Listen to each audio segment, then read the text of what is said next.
Being a Jew in our society, on the one hand, you are not a Christian. This is really a Christian society. It really is, in many ways, and so far.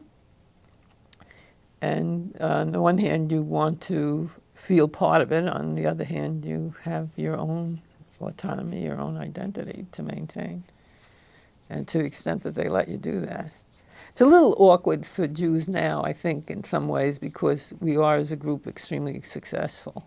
And that always makes you a target of envy. So that's a problem for a lot of Jews, I think.